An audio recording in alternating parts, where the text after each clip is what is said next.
एक बार भगवान शिव कैलाश पर्वत पर बैठे विश्राम कर रहे थे। तभी माता पार्वती के दिमाग में कुछ सवाल आया। उन्होंने भगवान शिव से पूछा, हे भोलेनाथ, किन कारणों से किसी स्त्री का पति समय से पहले मर जाता है और वह विधवा होकर दुखी जीवन व्यतीत करती है? और कौन सी स्त्रियां जीवन में सुख शांति पाती हैं? और वह कौन सी चीज है जो एक पत्नी अपने पति की मांग पर कभी नहीं देती? भगवान शिव ने कहा, पार्वती, तुम जो प्रश्न पूछ रही हो वे महत्वपूर्ण हैं। मैं तुम्हें इन सब का उत्तर एक कथा के माध्यम से बताऊंगा, तो ध्यान से सुनो। सोमनगरी गांव में एक व्यक्ति रहता था जो एक राजा के यहाँ नौकर था।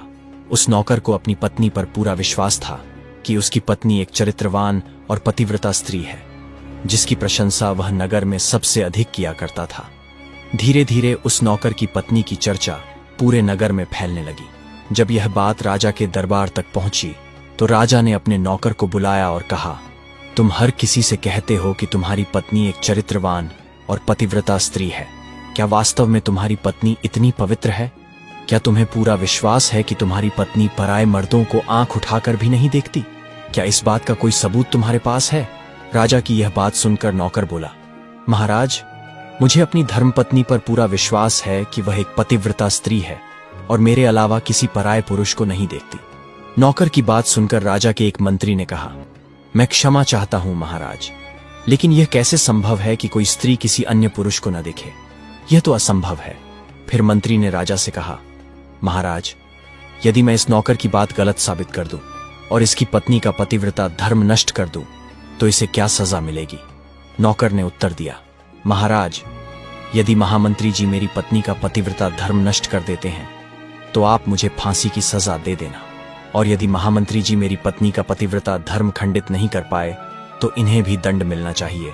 नौकर की यह बात सुनकर राजा ने कहा, यदि मंत्री असफल हुए तो उन्हें भी फांसी की सजा दी जाएगी। मंत्री ने यह शर्त स्वीकार कर ली और नौकर से पूछा, मैं तुम्हारी पत्नी से ऐसी कौन सी वस्तु लाऊं जिसे देखकर तुम मान लो कि मैंने उसकी पवित्रता नष्ट कर दी?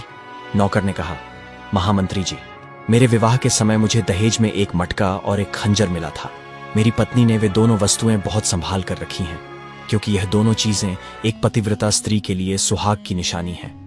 यदि आप ये दोनों वस्तुएं मेरी पत्नी से लाकर मुझे दिखा देंगे तो मैं मान लूंगा कि आपने मेरी पत्नी का पतिव्रता धर्म नष्ट कर दिया है।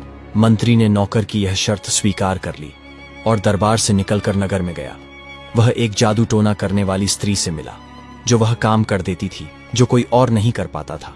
मंत्री ने उस स्त्री को सारी बात बताई और कहा, तू किसी भी तरह उस नौकर की पत्नी से मेरा संबंध बनवा दे।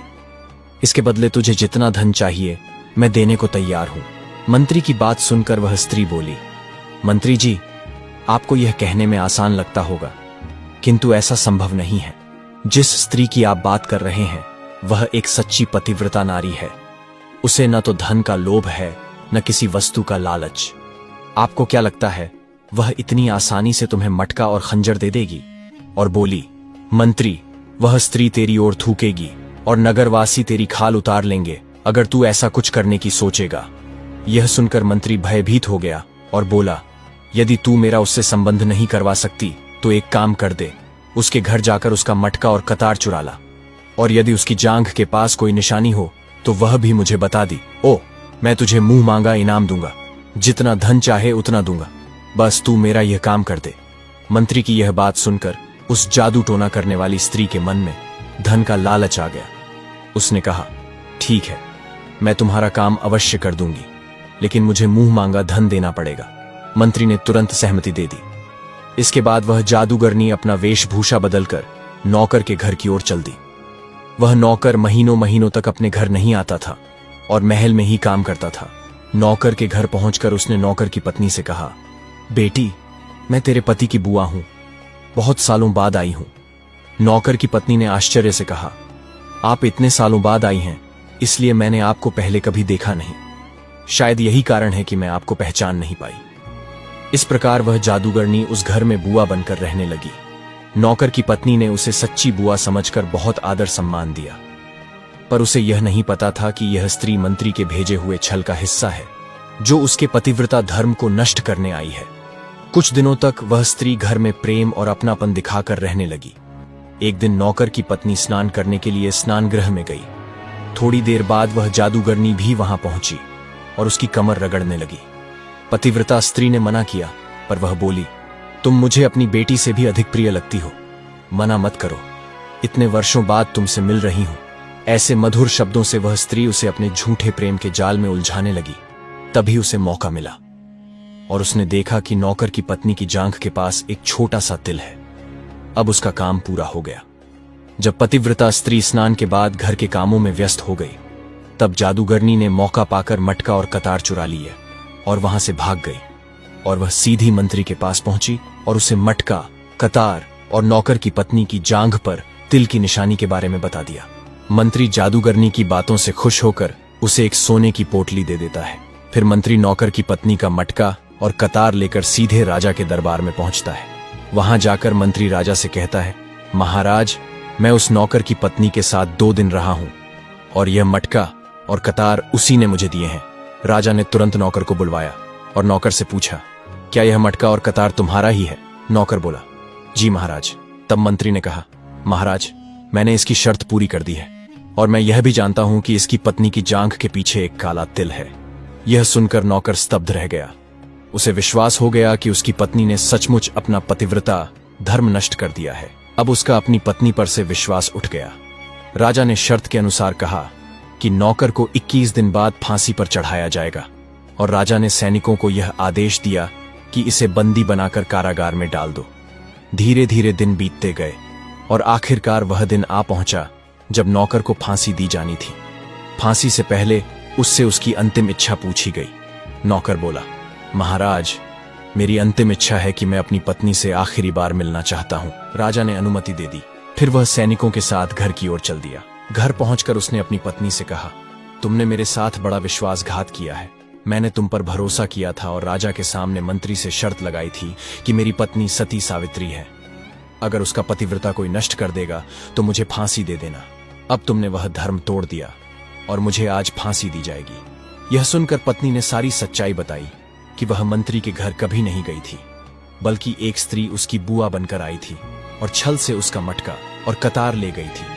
पर नौकर को अपनी पत्नी की बातों पर विश्वास नहीं हुआ और वह सैनिकों के साथ महल की ओर चल दिया। उसी दिन किसी कारणवश राजा को उसकी फांसी एक दिन के लिए और टालनी पड़ी और नौकर को दोबारा कैद में डाल दिया गया। अपना पति निर्दोष साबित करने के लिए नौकर की पत्नी ने एक योजना बनाई। वह शाम के समय एक गणिका का वेश धारण करके राज दरबार में पहुंची और राजा से बोली, महाराज, मुझे आपके सामने नृत्य प्रस्तुत करने की अनुमति दीजिए। राजा ने उसकी सुंदरता देखकर अनुमति दे दी। जब उसने नृत्य आरंभ किया तो राजा उसके नृत्य से अत्यंत प्रसन्न हुए और बोले, मैं तुम्हारे नृत्य से बहुत खुश हूं, मांगो जो चाहो मैं तुम्हें दूंगा। तब उस स्त्री ने कहा, महाराज, आपकी सभा में एक चोर है जिसने मेरी सोने की अंगूठी चुराई है, कृपया उसे पकड़कर दंड दीजिए। राजा ने क्रोध में कहा, ठीक है, बताओ मेरे दरबार में वह चोर कौन है, मैं उसको फांसी की सजा जरूर दूंगा। तभी उस नौकर की पत्नी बोली, महाराज, वह और कोई नहीं, आपके बगल में बैठा हुआ मंत्री ही है। उसी ने मेरी सोने की अंगूठी चुराई है, कृपया उसे फांसी की सजा दें। यह सुनते ही मंत्री घबरा गया और बोला, महाराज, मैं शपथ लेकर कहता हूं कि मैंने इसकी अंगूठी नहीं चुराई।